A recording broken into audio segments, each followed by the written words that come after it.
Hello student, welcome to Ujjwal law classes. आज मैं आपसे सन 2013 में जोड़ी गई धारा 161 ए और 161 बी के बारे में बताता हूं। उसके बाद निर्वाचन संबंधी अपराध और लोक सेवकों की अवमानना से संबंधित आज मैं आपसे जो महत्वपूर्ण प्रश्न है उसके बारे में बताऊंगा, महत्वपूर्ण धाराएं बताऊंगा, जिसमें से इसमें से कम भी 2 या 3 क्वेश्चन जो है एपीओ में आते हैं। पीसीएसजे में एक क्वेश्चन आएगा, लेकिन एपीओ में कम से कम 3 क्वेश्चन इस पार्ट से आएंगे जो मैं आज आपसे बताऊंगा। देखो, धारा 161 ए के अंतर्गत उन अपराधों के विषय में जो भारतीय दंड संहिता की धारा 326 ए, 326 बी और 354 बी और 370 A, 376 A, 376 A B, 376 B, 376 C, 376 D और 376 डी ए, 376 डी बी और 376 ई व धारा 509 के अंतर्गत दंडनीय अपराधों के विषय में कोई अपराध सर्जित होता है और वहां पर पुलिस ऑफिसर आपकी रिपोर्ट को नहीं लिखता और ना ही उसमें कोई अन्वेषण कार्यवाही करता है, तो वहां धारा 161 ए के अंतर्गत ये प्रावधान क्या उसको दंडनीय प्रावधान किया गया है कि ऐसा पुलिस ऑफिसर धारा 161 के ए के अंतर्गत ये दंडनीय होगा और उसको कठोर कारावास जो 6 माह से कम का नहीं होगा, जो 1 साल तक का होगा हो सकता है और जुर्माने से दंडनीय बनाया गया है। ललिता कुमारी वर्सेस उत्तर प्रदेश राज्य के वाद में भी सुप्रीम कोर्ट ने यह कहा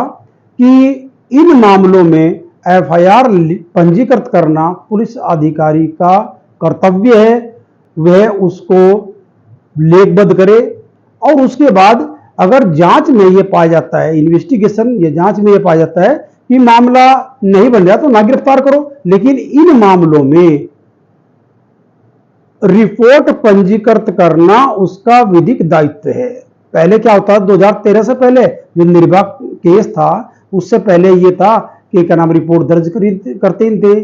टरका देते थे, तो इसमें जो बाध्यकारी प्रावधान किया गया और दंडनात्मक प्रावधान भी किया गया है। अगर एक पुलिस अधिकारी इन मामलों में एफआईआर लॉन्च नहीं करता या उसमें इन्वेस्टिगेशन नहीं करता तो यहां पर जो है वो ऐसे कारावास से जो 6 माह से कम का नहीं होगा, जो 1 वर्ष तक का हो सकेगा और जुर्माने से भी दंडनीय प्रावधान किया गया है। इसके आगे धारा 161 बी भी 2013 में ही जोड़ी गई और इसमें प्रावधानित है कि चाहे गवर्नमेंट हॉस्पिटल हो, चाहे प्राइवेट हॉस्पिटल हो, चाहे सेंट्रल गवर्नमेंट द्वारा चलाया जा रहा, चाहे स्टेट गवर्नमेंट द्वारा या लोकल बॉडी द्वारा या किसी भी अन्य व्यक्ति द्वारा, अगर कोई हॉस्पिटल चलाया जा रहा है तो धारा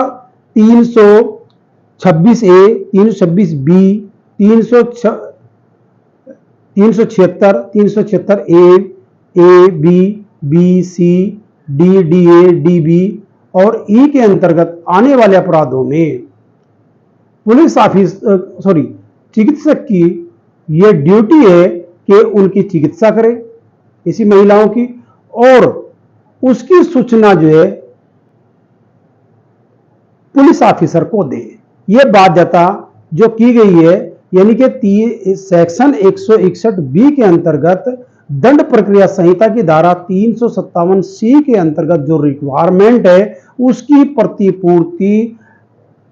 यहां पर चिकित्सक को यानी कि डॉक्टर को करनी ही पड़ेगी। अगर वह इस प्रकार से अपनी ड्यूटी का निर्वहन नहीं करता तो वह 1 वर्ष तक के कारावास से या जुर्माने से या दोनों से दंडित किया जा सकता है। तो ये एक सुधारात्मक है। महिलाओं के उत्पीड़न या महिलाओं के विरुद्ध जो अपराध आजकल समाज में बढ़ोतरी हो रही है, उसको कहीं ना कहीं कंट्रोल करने के लिए लेजिस्लेचर ने 2013 में ये दोनों धाराएं जोड़ी गई और 2018 में इसमें आंशिक परिवर्तन किए गए। उसके बाद धारा 170 जो है, ये भी अगर कोई लोक सेवक है और उसका दूसरा व्यक्ति कोई भी, यानी कि सामान्य व्यक्ति जब लोक सेवक का प्रतिरूपण करता है, यानी कि बहरूपिया, भाई कोई व्यक्ति जो है सब इंस्पेक्टर की वर्दी पहनता है और लोगों को से जो है सब इंस्पेक्टर बन के अपना प्रभाव दिखा के पैसा ऐंठने की कोशिश करता है, तो यहां पर सेक्शन 170 के अंतर्गत उसको दंडित किया जा सकता है। अगर कोई व्यक्ति सीबीआई का एक ऑफिसर बनकर रेलवे में बिना टिकट के यात्रा करता है, बस उसके अलावा कोई कार्य नहीं करता, तो वहां पर धारा 170 का प्रावधान लागू नहीं होता। यह प्रावधान 170 का वहीं लागू होता है जहां की कोई व्यक्ति सीबीआई हो या कस्टम ऑफिसर हो या टीटी हो या पुलिस ऑफिसर हो या अन्य कोई अधिकारी इस प्रकार से उसका प्रतिरूपण करता है कोई व्यक्ति, यानी कि अभियुक्त करता है और उसी कर्तव्य को संपादित करता है। मान लो कि कोई व्यक्ति सीबीआई बनकर किसी के व्यवसायिक प्रतिष्ठान में या किसी के ऑफिस में, चाहे वो गवर्नमेंट ऑफिस हो चाहे प्राइवेट ऑफिस हो, वहां पर इस प्रकार से कोई इन्वेस्टिगेशन करता है, तो वहां वे व्यक्ति, और वास्तव में वो सीबीआई नहीं है, ना ही वो पुलिस इंस्पेक्टर है, ना कुछ है, तो वहां पर जो सेक्शन 170 के अंतर्गत वह अपराध सर्जित करता है। अगर कोई व्यक्ति कुछ प्रतिरूपण, यानी कि क्या नाम, एक व्यक्ति सामान्य व्यक्ति पुलिस ऑफिसर की पोशाक पहनता है और लोगों पर धाक जमाता है, लोग ये विश्वास करते हैं कि ये व्यक्ति पुलिस ऑफिसर है, टोकन धारण करता है, आदि करता है, तो उसके लिए दंड का प्रावधान किया गया है 171 के अंतर्गत कि वो वहां पर दंडित होगा। निर्वाचन संबंधी अपराध हैं, जो चाहे वो किसी एमपी का इलेक्शन हो, चाहे एमएलए का इलेक्शन हो, चाहे वो नगर निगम का हो, नगर पंचायत का हो, या वो ग्राम पंचायत का इलेक्शन हो, अगर वहां पर कोई व्यक्ति अध्याय 9A के अंतर्गत आने वाली जो 9 धाराएं हैं उनके अंतर्गत अपराध करता है, तो यहां पर जो है उसको दंडित करने का प्रावधान किया गया है और यह बताया गया कि किस प्रकार से उसके दंड के बारे में, यानी कि कोई उम्मीदवार किस प्रकार से ये निर्वाचन संबंधी ऑफेंस कर सकता है, और करता है तो उसको दंडित करने का प्रावधान किया गया। ये धारा जो है सन 1920 में जोड़ी गई थी, ये धाराएं, और ये चैप्टर 9A, यानी कि चैप्टर 9A 1920 में इंसर्टेड किया गया था भारतीय दंड संहिता में, और इसमें कुल 9 धाराएं दी गई हैं, जिसके अंतर्गत जो धाराएं हैं उसके बारे में मैं उल्लेख करता हूं। रिश्वतखोरी के लिए दंड का प्रावधान किया गया है। रिश्वतखोरी यानी कि इलेक्शन में आप 500 रुपए में वोट खरीदते हैं या 1000 रुपए में वोट खरीदते हैं या अन्य कोई लालच देते हैं पैसे के अलावा, और वहां उससे जो है वो वोट प्राप्त करते हैं, मत प्राप्त करते हैं, तो भारतीय दंड संहिता की धारा 171B और 171 में रिश्वत देना है, और 171E के अंतर्गत उसके लिए दंड का प्रावधान किया गया है। इसी प्रकार से असमक असर, अनड्यू इन्फ्लुएंस, यानी कि कोई मालिक अपने नौकर से कहता है कि मत जो है मेरे चहेते उम्मीदवार के, या कोई अमीर आदमी गांव का ये कहता है गरीब आदमियों से जो उसके यहाँ वर्क करते हैं या वैसे ऋण लेते हैं, आदि आदि बातें हैं, और वहां कहता है कि मेरे चहेते उम्मीदवार के पक्ष में वोट डालना, वरना जो है मैं आपको नौकरी से निकाल दूंगा, या ये मदद नहीं करने का, आदि आदि बातें हैं। तो वहां पर जो है धारा 171C में अनड्यू इन्फ्लुएंस के बारे में बताया गया है, और 171F में उसको दंड का प्रावधान किया गया है। यहां पर एक केस आता है, एपीओ में कई बार पूछे जा चुका है कि एक व्यक्ति चालंती, एक उम्मीदवार था, वो अपने आप को कहता है कि मैं चालंती विष्णु का प्रतिनिधि हूं। अब अगर कोई व्यक्ति मेरे पक्ष में, वो हिंदू मेरे पक्ष में वोट नहीं देगा, वो भगवान जगन्नाथ के का को भजन बनेगा। तो इस प्रकार हिंदुओं को डराता है और अपने पक्ष में वोट मांगता है। तो वहां पर ऐसा उम्मीदवार सेक्शन 171C के अंतर्गत असमयक असर का प्रयोग करता है। ये जो केस है राजदेव बनाम गंगाधर का है, जो उड़ीसा उच्च न्यायालय में डिसाइड हुआ था 1964 के अंतर्गत। उसके बाद निर्वाचनों में प्रतिरूपण, वोट तो किसी व्यक्ति का और उसकी जगह वोट कोई और डाल रहा, यानी कि उसके नाम से, नाम व्यक्ति ए है जिसका की मत है वोटर लिस्ट में, लेकिन उसकी जगह बी जो है ए बनकर वोट डालता है। तो यहां पर वह जो निर्वाचनों में प्रतिरूपण करता है। तो निर्वाचनों में प्रतिरूपण जो किया जाएगा वो 171D के अंतर्गत है प्रतिरूपण, और उसका दंड जो है 171F के अंतर्गत बताया गया है। इसी प्रकार से अगली धारा है मिथ्या कथन करना या प्रकाशित करना। अगर मिथ्या कोई कथन जो है इलेक्शन में दुष्प्रचार करता है तो वहां पर उसको 171G के अंतर्गत दंडित करने का प्रावधान किया गया। जहां अवैध सजाए का भुगतान करता है, अवैध सजाए, ठीक है जी, इस पर जो है निर्वाचन आयोग की बहुत दृष्टि बनी हुई है कि पैसे की जो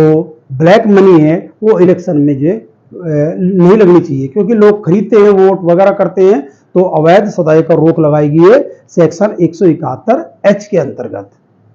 और निर्वाचन संबंधी, लेखा संबंधी जो लखना है कि निर्वाचन आयोग ने कहा कि एक उम्मीदवार एमपी एमएलए 20 लाख तक, सपोज करो कि 20 लाख तक जो है वह अपने इलेक्शन में पैसा खर्च कर सकता है, लेकिन वह लेखा जो है सही नहीं देता। उसने पैसा तो खर्च किया 40 लाख रुपए, लेकिन वहां पर जो है वह 20 लाख से कम का दिखाता है, तो वहां भी वह अपराध करता है भारतीय दंड संहिता की धारा 171I के अंतर्गत। तो ये कुल 6 धाराएं हैं जिनमें कि दंड का प्रावधान किया गया है, लेकिन इस चैप्टर में 9A में जो है कुल धाराएं 9 हैं जो कि रिश्वत को परिभाषित करती हैं, अभ्यर्थी कौन है, एसएमएस असर क्या है, उनका दंड क्या है, इस प्रकार के बारे में। ठीक है जी, तो इससे एक क्वेश्चन बिल्कुल आएगा, चाहे वो धारा से संबंधित आओ कि रिश्वत कौन सी धारा में है, चाहे वो चालंती विष्णु वाला केस आओ, चाहे इसमें एसएमएस असर का हो, या लेखा जोखा निर्वाचनों में सही नहीं देना चाहे उसका हो, एक केस जरूर आता है। उसके बाद जो है लोक सेवकों का आदेश न मानकर अवमानना के विषय में प्रावधान किए गए हैं। ये चैप्टर जो है आपका 10 है, जो बहुत ही महत्वपूर्ण है। यहाँ पर जो सीआरपीसी के अंतर्गत या सीपीसी के अंतर्गत वादी द्वारा प्रतिवादी पर समन भेज जाते हैं, यानी कि न्यायालय द्वारा प्रतिवादी पर समन भेज जाते हैं, या न्यायालय द्वारा अभियुक्तों को समन या वारंट भेजे जाते हैं, उनके बारे में दंडात्मक प्रावधान किए गए हैं। अगर वे जो है तामील से बचते हैं या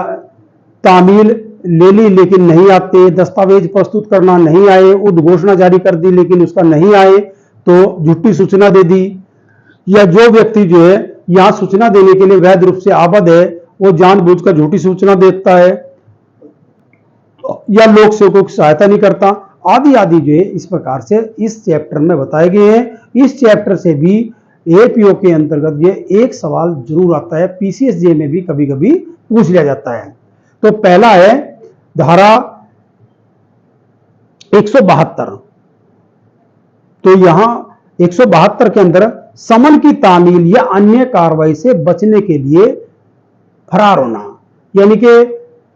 न्यायालय द्वारा अभियुक्त को कोई समन या सूचना या आदेश भेजा जाता है, लेकिन वह जानबूझकर अपने पर ऐसी समन, सूचना या आदेश की तामील नहीं होने देता, तो सेक्शन 172 के अंतर्गत वह दंडित किया जाएगा। यहां चाहे लोक सेवक द्वारा ऐसा आदेश, समन या सूचना निकालेगी, चाहे न्यायालय द्वारा निकालेगी, क्योंकि लोक सेवक तो आदेश और सूचना ही निकाल सकता है, समन जो है केवल न्यायालय ही निकालता है। इसी प्रकार से धारा 173 में समन की तामील का या अन्य कार्रवाई का उसके प्रकाशन का निवारण करना, यानी कि जो समन है उसकी तामील ना हो उस व्यक्ति पर, या अन्य कार्रवाई का प्रकाशन निवारित कर रहा, सूचना या समन या आदेश जानबूझकर जो है, चाहे लोक सेवक द्वारा निकाला गया, चाहे वो न्यायालय द्वारा निकाला गया, और उसमें जो है तामील से वो जानबूझकर रोकने का अपराध करता है, तो धारा 173 के अंतर्गत वह अपराध करता है। धारा 174 में अगर लोक सेवक द्वारा कोई आदेश या सूचना भेजेगी या न्यायालय द्वारा कोई समन, आदेश या सूचना भेजेगी और अभियुक्त यानी कि अभियुक्त जो है जानबूझकर उस सूचना मिलने के पश्चात भी न्यायालय में या लोक सेवक के समक्ष उपस्थित नहीं होता, तो वह धारा 174 के अंदर दंडित होता है। यहां पर मान लो किसी व्यक्ति को समन की तामील होगी और उसने दिनांक 21/8/2023 को जो है न्यायालय में हाजिर होना, लेकिन वह न्यायालय में जाता जरूर है, लेकिन वह जो है 10 बजे से पहले जाता है। समन में लिखा है कि दिनांक 21/8/2023 को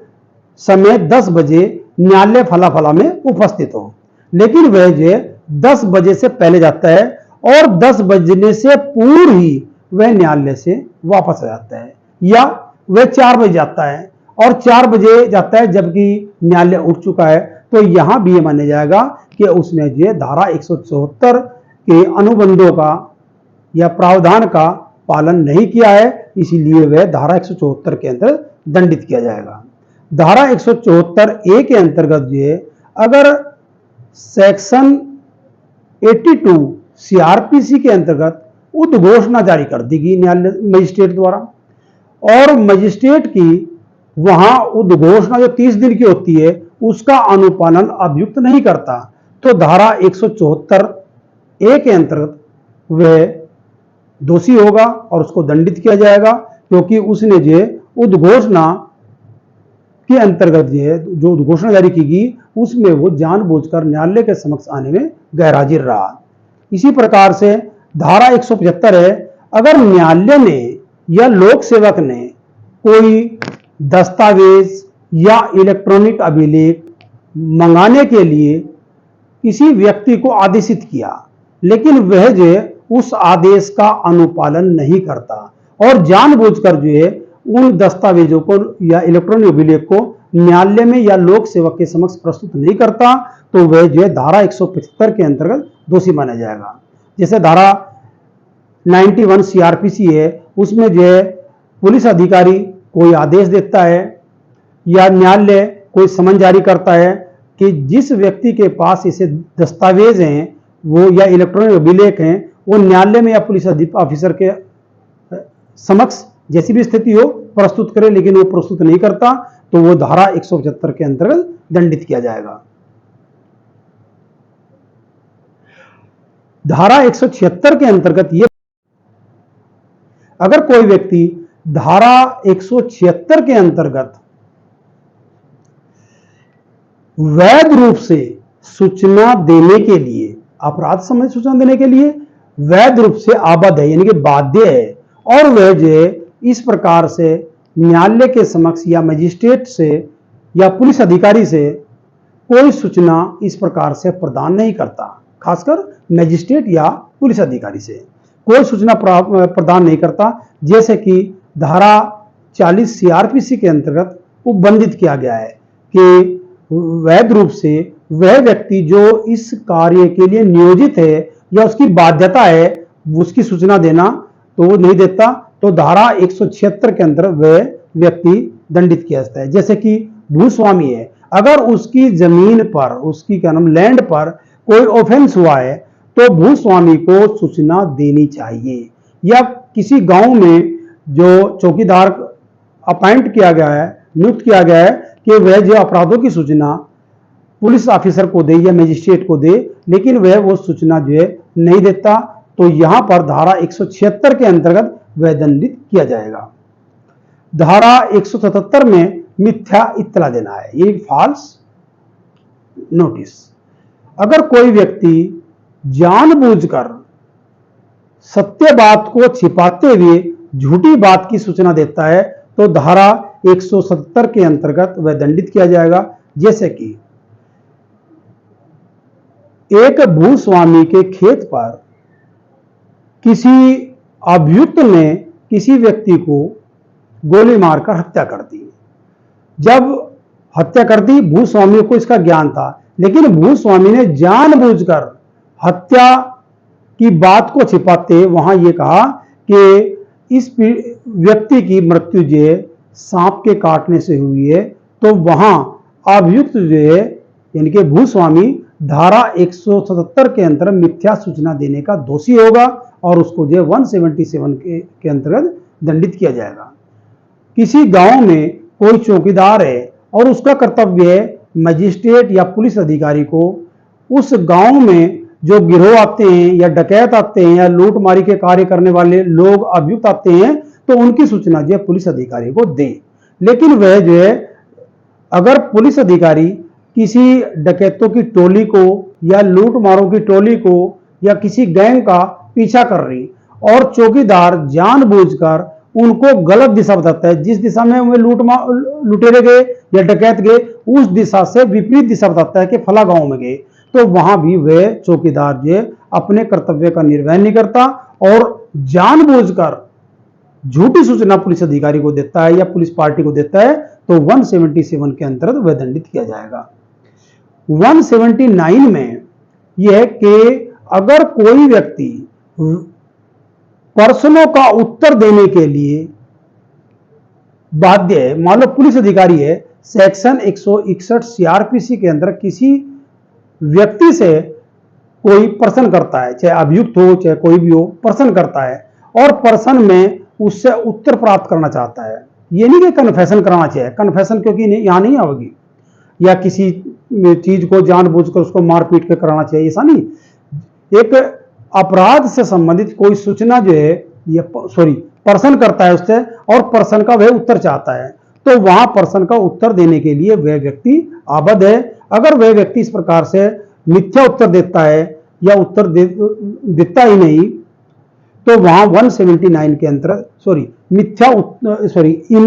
उत्तर देता ही नहीं, इनकार करता है, तो वहां 179 के अंदर मिथ्या नहीं, यहां नहीं आएगा, यहां केवल देने से इनकार करता है। उसके बाद धारा 180 है, अगर किसी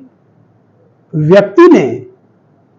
मैजिस्ट्रेट के समक्ष कोई कथन किया, जैसे कि धारा 164 के अंतर्गत होते हैं, 164 का बयान कन्फेशन हुआ या स्टेटमेंट हुआ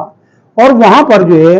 वह व्यक्ति हस्ताक्षर करने से इनकार करता है उस स्टेटमेंट पर, तो वहां पर जो है धारा 180